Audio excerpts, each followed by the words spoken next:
마태복음 17장 22절에서부터 27절까지 우리 한 목소리로 한번 같이 읽어보죠. 갈릴리에 모일 때에 예수께서 제자들에게 이르시되 인자가 장차 사람들의 손에 넘겨져 죽임을 당하고 제3일에 살아나리라 하시니 제자들이 매우 근심하더라. 가버나움에 이르니 반세겔 받는 자들이 베드로에게 나와 이르되 너희 선생은 반세겔을 내지 아니하느냐? 이르되 내신다 하고 집에 들어가니 예수께서 먼저 이르시되 시몬아 내 생각은 어떠하냐? 세상 임금들이 누구에게 관세와 국세를 받느냐? 자기 아들에게냐 타인에게냐? 베드로가 이르되 타인에게니이다. 예수께서 이르시되 그렇다면 아들들은 세를 면하리라. 그러나 우리가 그들이 실족하지 않게 하기 위하여 내가 바다에 가서 낚시를 던져 먼저 오르는 고기를 가져 입을 열면 돈 한 세겔을 얻을 것이니 가져다가 나와 너를 위하여 주라 하시니라. 아멘. 예, 오늘은 생명의 속전에 대해서 성전세에 대해서 함께 말씀을 나눠보는 시간 갖도록 하겠습니다. 오늘 이 말씀은 예수님께서 성전세를 기적을 통해서 받아내시는 그런 모습을 보여주는 이야기가 아니라 하나님께서 우리에게 그 생명의 속전, 이 성전세가 무슨 의미를 가지고 있는지를 가르쳐 주시는 아주 귀한 시간이니까요. 저와 여러분들이 말씀을 잘 알아들으시기를 주님의 이름으로 축원합니다. 이 말씀은 계속 그 변화산에서 내려와서 귀신 들렸던 아이를 쫓아내는 이야기와 연결되어져 있는 말씀이에요. 우리는 지난 시간에 겨자씨 같은 믿음이란 말씀이 어떤 말씀인가에 대해서 함께 알아봤죠. 제자들에게 예수님은 너희들에게는 겨자씨만큼의 믿음도 없다라고 하신 말씀이라고 그랬어요. 그러니까 이 겨자씨만큼의 믿음도 없다라는 것은 너희가 아예 믿음이 없다라는 것이죠. 그리고 믿음이 없다라는 그 믿음 없는 상태는 어떤 상태입니까? 하나님만 전적으로 의존해야 될 존재로 창조된 사람이 하나님을 의지하는 것이 아니라 자기가 가지고 있는 능력, 심지어는 믿음조차도 내 능력으로 가져서 그걸 내 능력으로 키우고 발전시켜서 내가 어떤 것이라도 기적과 이적을 나도 예수님처럼 나타나고 보일 수 있다라고 생각하고 있는 그 상태가 바로 믿음 없는 상태라고 그랬어요. 오늘날 많은 성도들이 착각하는 게 내가 믿음을 키우고 갈고 닦아서 성숙시키며 마치 그 믿음이 나에게서 나갈 것처럼 자꾸 생각합니다. 그래서 은사운동을 하거나 이런 분들이 굉장히 심각한 문제가 뭐냐면 그 은사가 자기 거라고 생각한다는 거예요. 그래서 나는 예언의 은사도 가지고 있고 나는 방언의 은사도 가지고 있고 나는 신유의 은사도 가지고 있으니까 그거 없는 사람보다 내가 달라 이렇게 자꾸 말을 하는 거예요. 그런데 그게 예수님은 오늘 뭐라고 말씀하신다고요? 믿음 없는 행위라고 말하는 거죠. 그리고 그런 행위, 모습이 귀신 들린 모습이라는 거죠. 그래서 우리가 이 말씀을 시내산과 이 변화산을 지금 마태가 연결을 해서 바로 시내산 밑에서 우상 숭배하고 있었던 이스라엘의 모습과 오늘 변화산 밑에서 귀신 쫓아내겠다고 하는 제자들의 모습이 일치되고 있는 거예요.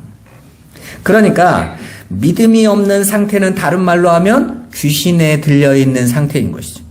우리는 귀신 들림 하면 막 이게 정신병원쯤 들어가야 귀신 들렸다고 하고, 그리고 우리 같이 이렇게 살아가는 사람은 귀신하고 아무 상관이 없는 것 같은데, 여러분 귀신이라는 것 자체가 더러운 영이라는 뜻이거든요. 다이모니아라는 뜻이 헬라어로 더러운 영 이런 뜻이에요. 근데 영은 말씀이라고 그러잖아요. 하나님이 영이신 하나님이 이 역사 속에 우리에게 당신을 드러내시는 방법이 말씀뿐이잖아요. 그죠? 하나님께서 그래서 태초에 말씀으로 천지를 창조하시죠. 그러니까 말씀으로 창조하셨다라는 말은 그분의 말씀이 이 땅에 나타나니까 그게 창조로 보였다라는 거예요. 그러니까 하나님의 말씀이 진리인 거죠. 그 말씀이 없으면 이 세상은 없는 거니까. 그런데 그 하나님의 말씀이 하나님이 창조하신 사람에게, 하나님의 형상이신 사람에게 뭐라고 말씀하셨냐면 선악을 알게 하는 열매를 먹지 말아라. 먹으면 네가 진짜 죽는다. 죽고 또 죽는다 라고 말씀하셨어요. 그래서 하나님은 너는 내 말을 듣고 너는 내 말을 들어야 되는 자임을 항상 명심해 라고 했는데, 뱀이 마귀잖아요. 계시록 12장 8절에 옛 뱀이라고 하고도 용이라고도 하는 마귀가, 사탄이 이렇게 나왔으니까 그 마귀가 아담과 하와를 어떻게 속입니까? 뱀의 말로 속이죠. 이 뱀이라는 단어 자체가 히브리어로 나하신데 아래의 것으로 열린 말이에요. 구별돼서. 그러니까 하나님의 위에 하늘의 말을 아래의 것으로 해석해서 줘버리는 거예요. 아래의 것으로. 우리 인간에게 원하는 걸로 던져주는 존재를 뱀이라고 한다고요. 어떤 분은 뱀이, 기어다니는 뱀이 아담과 하와를 속여서 우리가 이렇게 됐다고 뱀만 보면 머리 찍어 죽인다는데, 그러라고 하는 게 아니라 뱀이라는 것 자체가 아래로 잘못 해석된 말인 거예요. 그리고 그 말을 듣고 아담과 하와가 그 말을 선택했죠. 그 말을 좋아서 붙잡았어요. 나도 저 뱀의 말대로 하나님처럼 스스로 되겠어 라는 것이 죄였단 말입니다. 그리고 그 뱀의 말에 붙들려서 살아가는 상태를 성경은 귀신 들림이라고 하는 거예요. 귀신의 말. 그래서 마귀에 대해서 예수님이 요한복음 8장 44절에 너희 아비 마귀에게서 나는, 그는 처음부터 어떤 사람이라고 그래요? 거짓말한 자라고 그러잖아요. 거짓말을 하는데 제 것같이 했다는 거예요. 하나님의 말밖에 없어요. 이 역사 속에, 세상에는 말씀이신 하나님이 당신의 말을 줘야만 당신의 말을 할 수 있단 말이에요. 그런데 뱀이 그 하늘의 말을 자기의 말로 거짓으로 바꿔서 주면서 마치 제 것처럼 줬단 말이에요. 제 것처럼. 그리고 사람들은 그 말이 좋은 말이라고 생각하고 그게 선한 말이라고 생각하고 따라가는 거죠. 그렇게 귀신의 말에 따라가고 있는 상태가 귀신 들림인 거예요. 그리고 그렇게 귀신 들린 자들의 모습이 어떻다고요? 하나님이 주시는 은혜조차도 자신의 것으로 바꿔서 마치 내 것인 것처럼 거짓말하는 것이죠. 그렇게 걸어가고 있는 사람들, 그렇게 믿음도 자기의 것으로 가지고 자기 믿음을 키워서 보여줄 수 있다라고 여겨지는 자들이 바로 믿음 없는 자들이란 말이에요.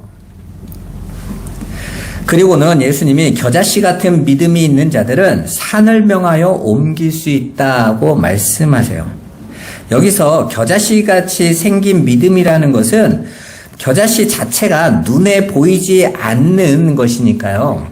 그러니까 한마디 말해서 겨자씨 같은 믿음은 나라는 존재는 이렇게 겨자씨 같은 자입니다. 티끌에 불과합니다. 아무것도 아닙니다.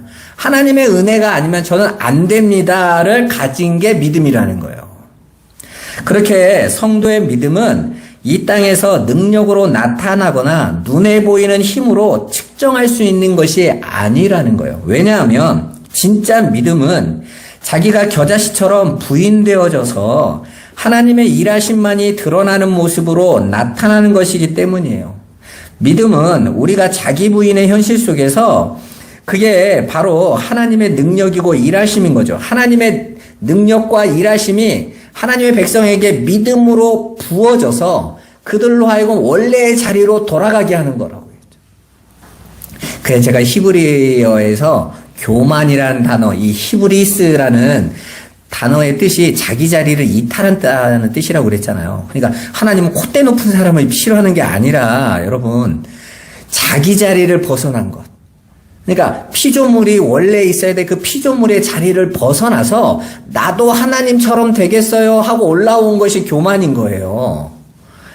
그러면 다시 자기 자리로 돌아가도록 하는 것이 믿음인데, 그렇게 자기 자리로 돌아가서 제가 피조물 맞습니다, 저는 하나님의 은혜 아니면 안 됩니다 라는 그 자리, 그렇게 자기 자리로 돌아가는 걸 겸손이라고 한다는 거예요. 겸손.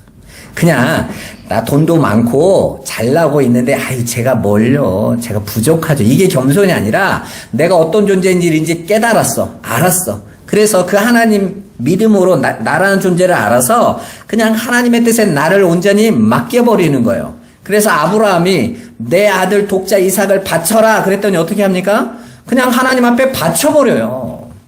우리가 생각할 때는 생각도 없나? 저 사람은? 하나님이 나의 주시니까 아버지의 뜻이 곧 내 뜻입니다의 상태로 내려간 게 겸손 원래 자리로 간 거라니까요. 그랬더니 하나님께서 아브라함에게 어떤 축복을 주셨어요? 네가 대적의 문을 취하리라. 네가 마귀를 이길 거라는 거죠. 그게 마귀를 이기는 방법이란 말입니다. 우리가 남보다 더 돈 많이 벌고 성공해서 다른 사람 앞에서 나 하나님 믿는데 내가 이 정도야 이게 대적의 문을 이기는 게 아니라 그냥 하나님이 나에게 주신 그 상태를 인정하고 순종하고 감사하고 아버지의 뜻에 저를 맡길게요. 그게 겸손인 것이고 그게 마귀를 이기는 길이란 말입니다. 바로 그렇게 우리를 만들도록 하는 그 믿음은 하나님의 일하심이자 능력인 거예요. 그래서 믿음은 우리가 자기 부인의 현실 속에서 하나님께서 이루시는 역사를 보게 하는 것이에요. 그래서 하나님께서 이스라엘 백성을 홍해를 건너가면서 뭐라고 말씀하십니까? 너희는 가만히 서서 오늘날 내가 너희에게 베푸는 구원을 보라. 보라고 하잖아요. 보라고. 어떻게 너희 안에서 일하는지, 어떻게 너희를 내 백성으로 만들어내는지 봐라라는 거예요. 때로는 화가 날 수 있어요. 굳이 이 길로 가시나? 우리가 광야를 보면 이스라엘 백성이 홍해를 건너자마자 찬송하고 너무 기뻐했잖아요. 그렇게 찬송하고 기뻐할 때 우리가 그렇게 기뻐하는 사람을 굳이 열받게 할 필요 없잖아요. 그죠? 우리가 성도로 교회 왔어. 교회 와서 교회에게 원하는 게 뭐예요? 내가 이렇게 하나님을 믿겠다고 왔으면 좋은 걸로 기분 안 나쁘게 해줬으면 좋겠잖아요.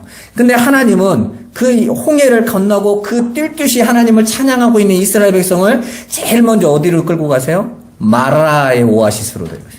마라라는 말 단어 자체가 쓰다예요. 쓰다. 제가 거기서 마리아가 나왔다고 그랬죠? 마라, 쓰다. 아니 바로 옆에 조금만 가면 엘림이 12그루의 그 나무가 있고 맛있는 물이 샘솟는 엘림이 있었다니까요. 하나님은 그걸 몰라요?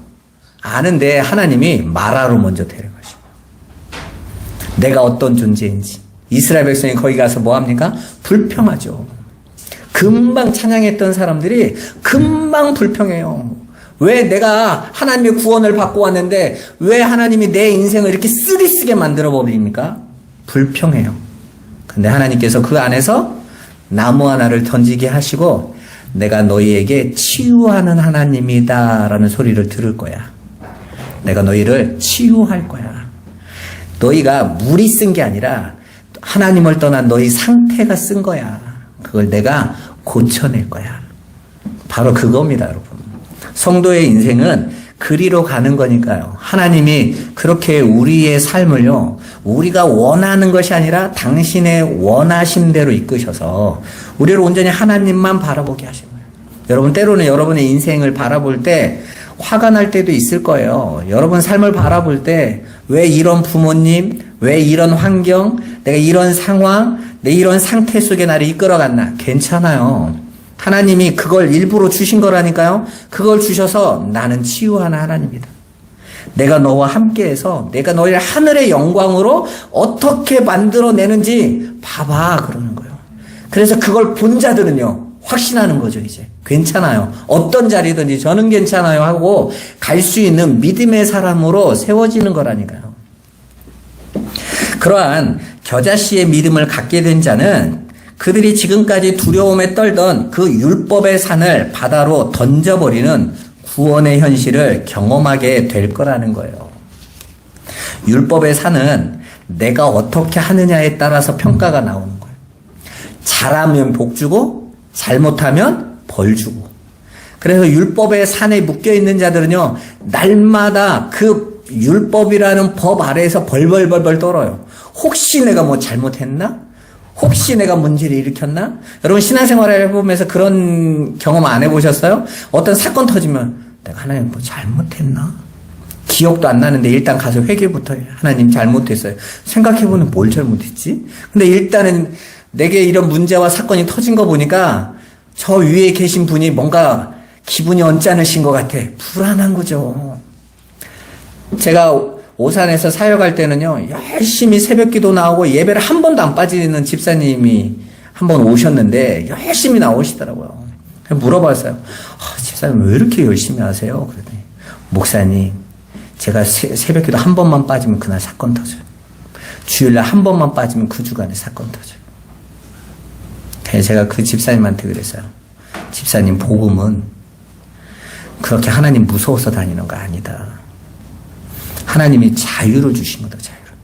새벽 기도 나오지 말라는 거 아니다. 예배에 안 해도 된다는 뜻 아니다. 그런데 무서워서 오는 건 예배가 아니다. 하나님 분명히 당신의 백성들이 당신을 즐거이 찬송하기를 원하신다고 하는데 집사님 마음에 즐거움이 있냐? 새벽 예배를 나오는데 즐거움이 있냐? 내게 오는 그 문제가 하나님이 나를 벌 주시고 나를 책망하시는 거 아니다. 하나님 그런 분 아니다. 하나님 처음부터 사랑이시라고 당신을 표현하셨는데 그거 오해하는 거다, 집사님. 근데요, 이분이 평생 그렇게 왔거든요. 안 바뀌어. 왜요? 제가 말한 이 복음의 말보다 자기가 인생에 경험한 게 더 크거든요. 네 했지만 안 되는 거예요. 찝찝하니까 일단 가는 거예요. 여러분, 이 유대인들이 다 그렇게 살았단 말이에요. 그런데 예수님께서 거기에서 너희가 믿음만 있으면, 겨자씨만큼의 믿음만 있으면, 하나님이 너희 안에서 이루신 그 구원의 역사를 본 자라면 그 산 집어던지는 거야, 바다에. 더 이상 그게 너를 묶을 수 없어. 그 율법에 가장 많이 묶여 있었던 사람이 바울이었다고요. 바울은요, 내가 어려서부터 다 율법을 지키고도, 완벽하게 지키고도 가장 열심히 지킨 사람이에요. 그런데 고린도 교회에서 이런 이야기를 하죠. 야, 고기를 먹는데 우상의 고기이지 다. 근데 그걸 보고 믿음이 약해서 여전히 그걸 우상의 고기로 보는 사람이 있으면 나는 안 먹어. 근데 반대로 아무 상관없어. 거기 안에서 우상이 어딨어. 하나님밖에 안 계시는데 그래서 나는 그거 먹는 거 괜찮아. 이게 뭔 말이에요? 바울이 옛날에 율법의 산에 있었으면 절대 안 되는 거잖아요. 심지어는 이방인하고 접촉도 하면 안 되는 거였어요. 그런데 그가 이방인들에게 복음을 전하겠다. 그가 어디서 나왔으니까? 율법의 산을 버려버렸단 말이에요. 이제는 예수 그리스도의 은혜의 산 아래에 있어서 이제는 자신이 가지고 있는 문제나 사건으로 자신을 평가하지 않고 예수 그리스도의 십자가의 은혜로만 자기를 보는 자로 세워져 버린 거예요.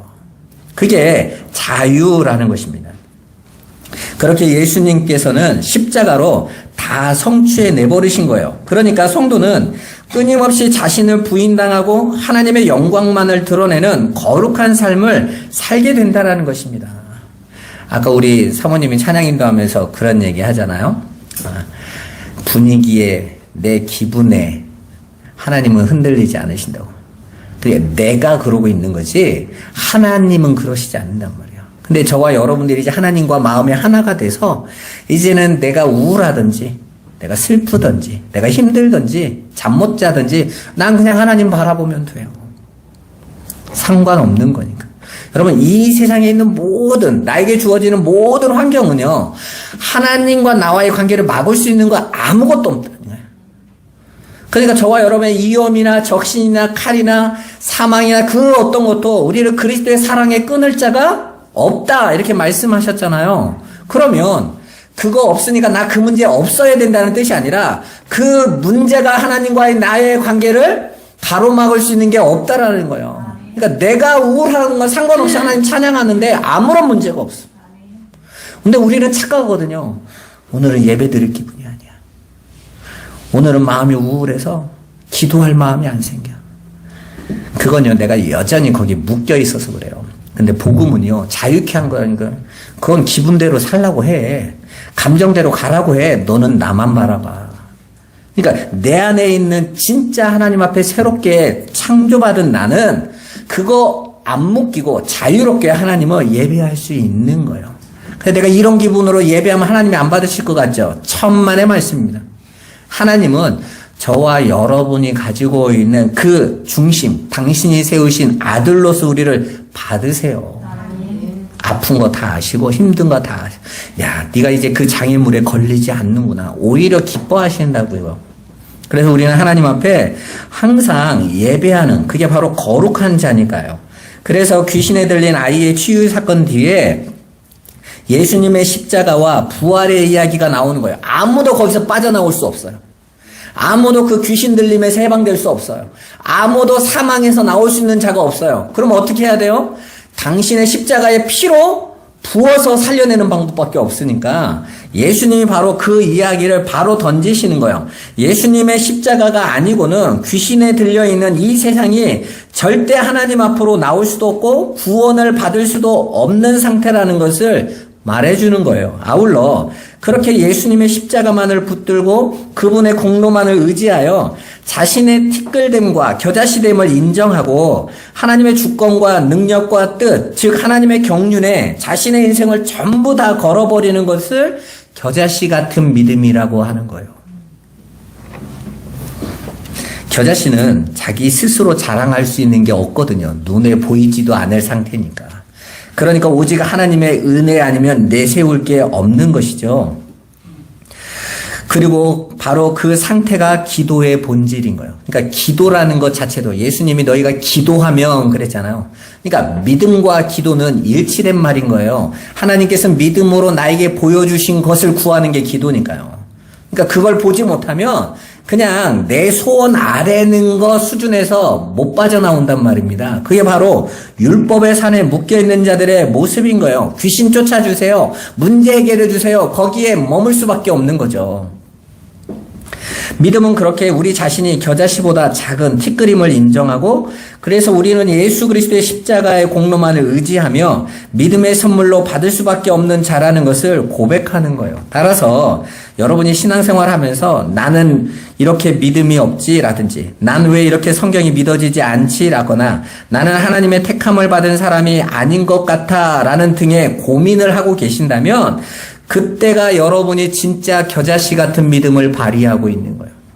나는 하나님의 은혜가 없으면 나는 안 됩니다의 상태 안에 머물러 있는 자들이니까. 반대로 자신의 삶과 인생을 살면서 자신의 신앙이 대단하다고 여겨지고 기특하게 보이고 다른 사람보다 더 내 믿음이 나아 보이고 기도의 능력과 은사에 대한 자신을 가지고 그것을 든든하게 여기고 있다면 그건 오히려 교만한 자리에 있는 귀신 들린 상태라는 거예요. 이런 설교 들어보신 적 없죠? 여러분, 펠라기우스라는 사람이 천주교의 교리를 다 세운 사람이거든요. 그 사람이 어거스틴과의 동시대의 사람이에요. 근데 펠라기우스는요, 부유한 집의 명문가에서 태어나서 어려서부터 바울처럼 바르게 살았던 사람이에요. 그래서 그는 천주교 신학을 어떻게 만드냐면 우리의 이성과 노력으로 얼마든지 하나님 앞에 우리의 믿음으로 구원받을 수 있다를 내놓은 거예요.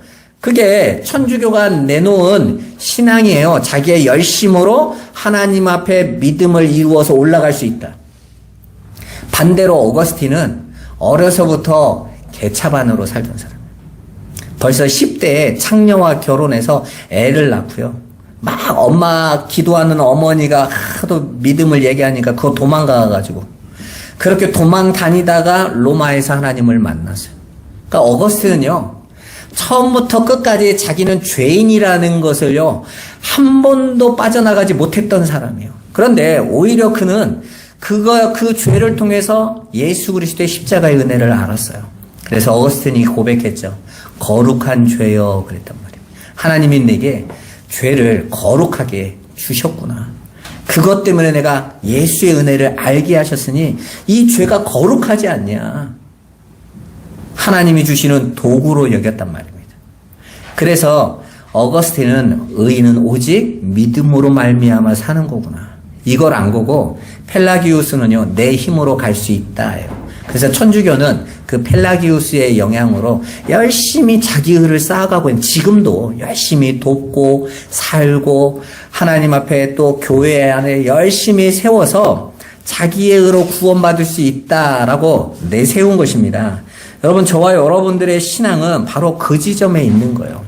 오히려 내가 겨자씨 같은 자임을 고백하는 자와 내가 가지고 있는 믿음은 하나님도 감동시킬 수 있다라고 착각하고 있는 자들의 차이점인 거예요. 오늘 본문 22절과 23절에 앞에서 제자들의 믿음 없음을 쭉 이야기하다가 다시 한번 예수님은 당신의 순환과 부활을 제자들에게 피력하시는 거예요.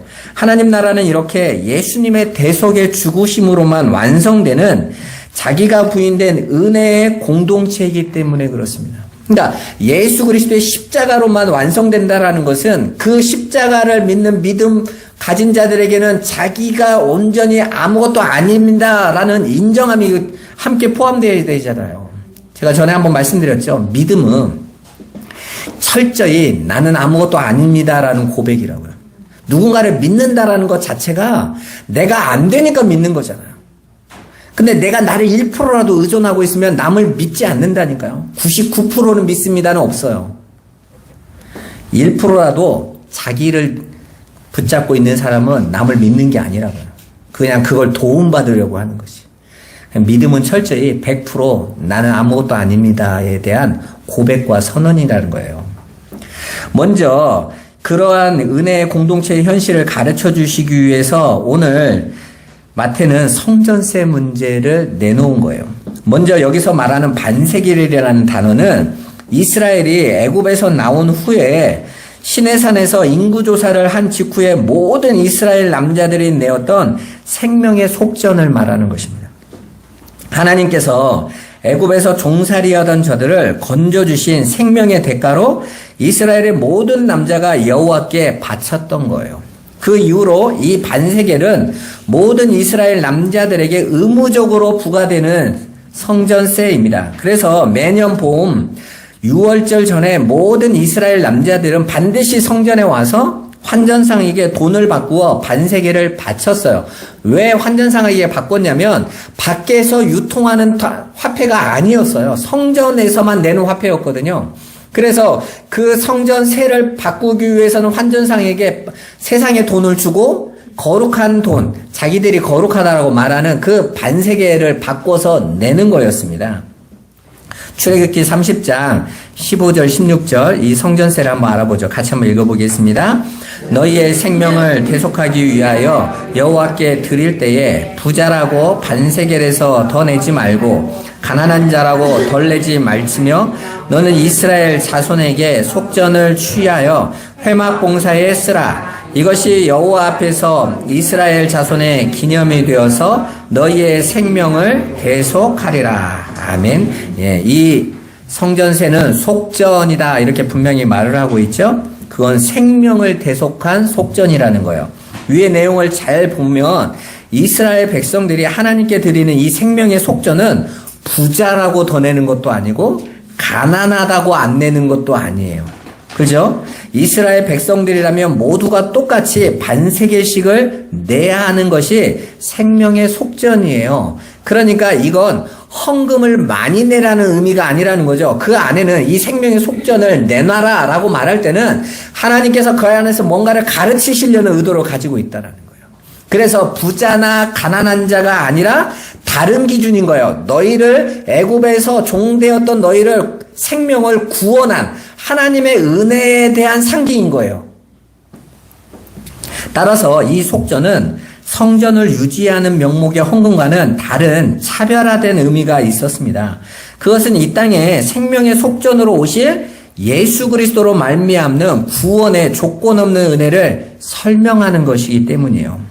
따라서 부자든지 가난하든지 할 것 없이 모두 다 예수님의 십자가의 피라는 같은 속전에 의해 영생을 얻게 된다라는 의미를 담고 있는 거예요. 누군가는 열심히 하는 사람은 열심으로 평가받아서 구원받는 게 아니라 큰 자나 작은 자나 힘 있는 자나 힘 없는 자나 모두가 다 예수 그리스도의 십자가의 공로로 구원받는다는 거예요. 그게 바로 생명의 속전을 동일하게 내라는 말씀의 의미였던 것입니다. 따라서 그 생명의 속전은 인간 편에서의 배경이나 조건을 고려하지 않았던 거예요. 그래서 부자나 가난한 자나 상관없이 똑같은 속전을 내라고 했던 것입니다. 영생이라는 선문을 주기 위해 아무런 조건 없이 부어진 것, 그 바로 하나님이 주신 그 생명에 대한 속전을 이야기하는 거예요. 지금 예수님은 당신이 바로 그 반세겔로 오신 생명의 속전, 하나님의 아들 메시아이심을 밝혀진 것입니다. 그러니까 하나님이 생명의 속전을 내놓으라고 한 것은 이미 하나님이 그들에게 속전 값을 줬다라는 거예요. 그럼 그 속전 값이 누구예요? 예수 그리스도요. 저와 여러분들에게 성전은 하나님이 당신의 집에 들어오는 자들에게 받는 돈이잖아요. 내 집에 오려면 세금 내놔 이러는데 하나님이 부자나 가난한 자들에게 똑같은 세금, 어떤 세금을 요구하더라는 거예요. 그 세금은 바로 예수 그리스도인 거죠. 저와 여러분들이 구원을 뭘로 받아요? 예수 그리스도로 받죠. 속전인 예수 그리스도를 내놔야지 다른 거 내놔서는 안 된다라는 거예요. 오늘 이 속전 반세계를 통해서 지금 예수님은 당신이 하나님의 아들, 우리를 구원하신 속전으로 오셨다라는 것을 은근히 가르쳐주고 계시는 거죠. 다시 본문으로 돌아와서 이제 그 성전세를 받는 자가 베드로에게 찾아와서 그 성전세를 요구합니다. 그러면서 예수님 것도 요구하죠. 너희 선생은 모든 남자가 내는 성전세를 왜 안 내느냐라고 물어요. 베드로가 우리 선생님도 내실 거야 라고 말하고 집에 들어갈 때 왜 베드로가 이렇게 말했을까요? 모든 남자는 의무적으로 내는 거니까. 근데 예수님이 들어가자마자 베드로에게 물어보세요. 베드로야, 세상 임금들이 누구에게 세금을 받느냐? 아들에게 받느냐? 아니면 타인에게 받느냐? 베드로가 이렇게 말하죠. 당연히 타인에게 받죠. 그러자 예수님이 그렇지. 그런데 난 성전의 주인인데 하나님의 아들인데 그래서 나는 세를 안 내도 되는데 그러나 다른 사람들이 이 말을 이해할 수 없고 오해할 거니까 바다에 가서 낚시해서 먼저 올라오는 물고기를 잡아라. 그리고 그 고기 입을 열면 그 입 안에 한 세겔을 얻을 것이니 그 한 세겔을 가져다가 너와 나의 성전세로 가져다 주어라 라고 말씀하고 계시는 거예요. 여기에서 우리는요, 야, 물고기를 잡았는데 한 세겔이 나와서 기적의 사건이네? 이거 보시면 안 돼요. 뭘 가르치려고 하시고 있단 말입니다. 그러니까 예수님이 왜 이렇게 굳이 하셨을까에 대해서 생각을 하셔야 돼요. 아까도 말씀드렸지만 성전세인 이 반세겔은 큰 돈이 아니에요. 누구나 낼 수 있는 돈을 달라고 했으니까 가난한 자에게도 내놓으라고 했을 거 아니에요. 분명히 예수님 제자들 중에는 돈을 관리하는 제자가 있었나요? 없었나요? 있었습니다. 가룟 유다가 돈을 관리하고 있었잖아요. 그죠? 그가 가지고 있는 사람들이 예수님을 섬기라고 줬던, 그리고 또 예수님을 따르던 여인들까지 항상 따라다니면서 예수님을 섬기고 있었어요. 그죠? 그깟 반세겔, 야, 가룟 유다야, 가서 내 하면 내면 되는 거예요. 그런데 예수님은 지금 그렇게 간단한 방법이 아닌 자꾸 굳이 어렵게 바다에 낚시를 하라고 하고 그 입에 세겔을 가져오라고 하고 다른 이야기를 하고 계신단 말입니다. 왜 예수님께서 그렇게 말하고 계실까요? 지금 하나님이 주시는 그 생명은 하나님이 택한 당신의 백성에게 하나님이 주시는 거지. 그리고 택한 백성을 하나님이 취하시는 이야기가 이 생명의 속전에 대한 이야기라는 거예요. 그냥 성전 지어놓고 돈 내놔라 이렇게 말하는 얘기 아니란 말입니다. 오늘날 교회도 마찬가지예요. 많은 분들이 교회가 헌금 내는 곳인 줄 알아요. 아니에요, 여러분. 교회는 내게 생명을 주신 예수 그리스도의 십자가의 은혜로 내가 하나님의 자녀가 됐음을 속전으로 고백하는 곳이에요. 그래서 교회는 돈 많이 낸다고 인정받는 것도 아니고 작게 낸다고 무시받는 것도 아니란 말입니다. 내게 주신 은혜대로 생명의 속전을 기쁨으로 하나님 앞에 가져나오는, 그들이 가져나온 그 헌금에는 내가 예수를 드립니다가 나와 있는 거예요. 근데 우리는 그런 걸 한 번도 안 배우고 교회 다니면 돈 내는 것으로만 배워가지고 그냥 날마다 세상 사람들이 오해하죠. 교회가 그런 곳이라고. 아니란 말입니다. 그래서 제가 그랬잖아요. 그렇게 이해가 안 되면 헌금하지 말라고. 내가 정말 받은 예수 그리스도의 그 생명이 가치 있고 귀하고 그 가치 안에서 내가 하나님 앞에 예수를 드리는 그 표현이 내가 이 세상에서 가장 가치 있게 여기는 물질로 하나님 앞에 드리는 거예요. 우리가 다음 주가 추수감사주일 아닙니까? 추수감사주일에 왜 우리가 추수감사 헌금을 드리죠? 내 한 해의 인생, 모든 삶을 인도하신 하나님께 감사하고 기쁘고 감격스러워서 나를 하나님 앞에 다 제물로 드리는데 열매로 드리고 싶은데 내가 죽어서 드리는 열매가 아니라 내가 이 땅에서 가지고 있는 것으로 실은 이게 내가 가지고 있는 표현이니까 그걸로 하나님 앞에 기쁨으로 드리는 거예요. 날 받아주셨음을 감사하는 거죠. 그 이상도 이하도 아니에요. 하나님이 그걸로 평가하지도 않으신단 말입니다. 여러분 봐보세요. 분명히 예수님께서 이 이야기를 해서 한 세계를 갖다 내라고 할 때는 오래 살 사람들이 분명히 있어요. 왜 그렇습니까? 지금 예수님 옆에 베드로 한 명만 있나요? 다른 제자들 다 있단 말이에요. 그런데 굳이 한 세계를만 갖다 놓으래. 이런 기적적인 세계를 예수님께서 베드로와 내 것만 내래. 그럼 나머지 11명은 뭐가 되는 거예요? 기분 좋을까요? 안 좋을까요? 복음을 보지 못하면요. 질투와 시기입니다. 그래서 바로 18장부터 다툼이 시작되는 거예요. 누가 큰 자냐가 바로 일어납니다. 여러분, 우리가 하나님의 복음을 알지 못하면요. 교회 안에서 엉뚱한 거 하고 엉뚱한 거 쳐다봐요. 그 안에서 하나님의 뜻이 무엇인가를 알아보지 못하면 다른 거 보게 돼 있다니까요. 그러면 예수님이 그거 몰랐을까요? 아니, 미련한 저도요.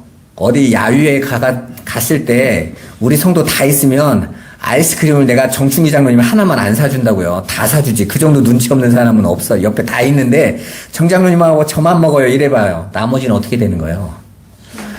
그 정도로 미련한 사람은 없습니다. 다 사지. 아니면 안 사든지. 그죠? 근데 왜 예수님은 제자들 다 보는데 베드로 것만 내라고 하세요? 이거 싸워보라는 거예요? 그게 은혜란 말입니다.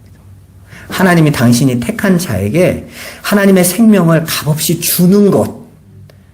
그런데 왜 베드로예요? 베드로는 교회의 대표니까 내가 그렇게 너에게 값없이 은혜로 준 이 생명을 네가 그걸 은혜로 받은 거야 라는 걸 설명하려고 굳이 제자 다 있는데 한 세계를 가지고 베드로와 당신의 것만 내라 이렇게 말을 한 거예요.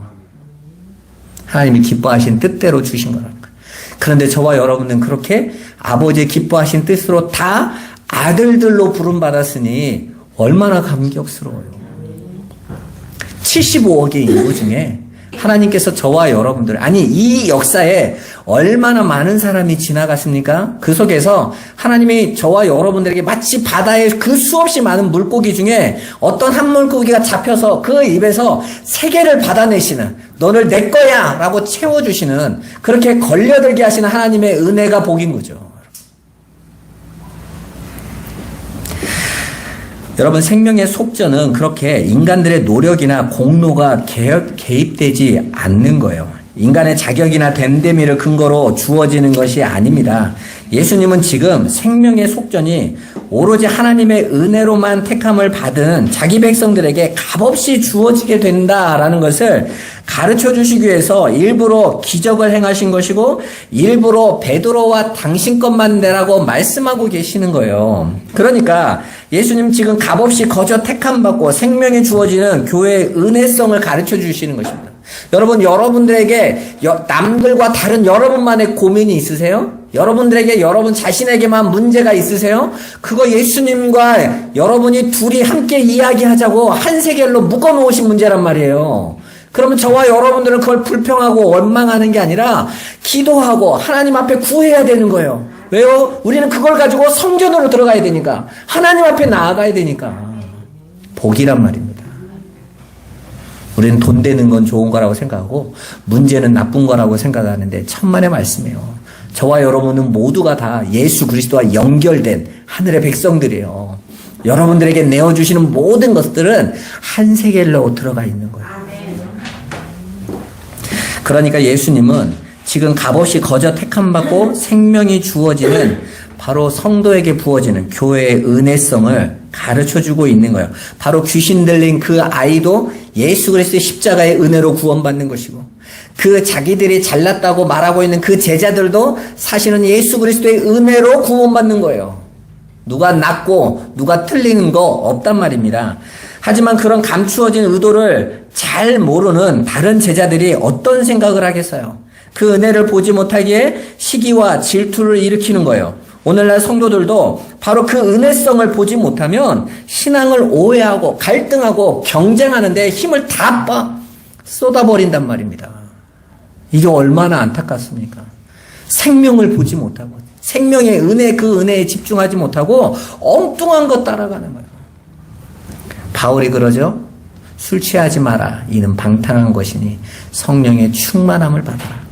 그 성령의 충만함을 받으면 아버지의 말씀이 이해되는 거예요. 지금 이 마태, 마가, 누가, 요한복음은 언제 기록된 거죠? 성령을 받은 이후에 기록된 거예요. 그 전에는 이들이 다 이해하지 못했던 거죠. 지금 마태가 이 말을 쓰면서 얼마나 웃었겠어요. 자기도 질투하던 사람 중에 하나였습니다.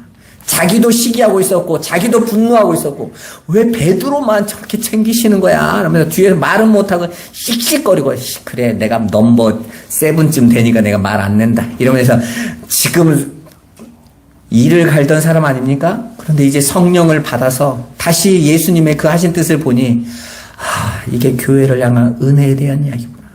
예수님이 그 한세겔로 나에게도 이 은혜 주셨다고 가르쳐 주시는 이야기였구나. 내가 바보같이 그때는 왜 이렇게 화만 내고 있었지? 그때는 왜 이렇게 불평하고 있었지? 왜 원망하고 있었지? 그래서 예수님이 그러시잖아요. 내가 너에게 성령을 보내겠다. 그러면 내가 너희에게 가르친 것이 다 깨닫게 할 거야. 알게 할 거야. 그러면 너희가 진리 안에 서게 될 거야. 오늘도 저와 여러분들에게 그 성령을 주셨어요. 예수님이 그 십자가로 그 구원의 은혜를 베푸셨단 말입니다. 그 사랑 안에 여러분이 잘 거하시고 여러분들에게 지금 주어진 그 생명의 속전이 얼마나 귀하고 가치 있는 것인지 알고 그 사랑 안에 거하시기를 주님의 이름으로 축원합니다. 기도하겠습니다. 살아계신 하나님 감사합니다. 아버지, 우리가 하나님이 우리에게 주신 그 생명, 그 영생의 눈을 열고 그 은혜 안에 온전히 서게 하여 주옵소서. 성령의 충만함을 더하여 주옵소서. 예수 그리스도의 이름으로 기도드리옵나이다. 아멘.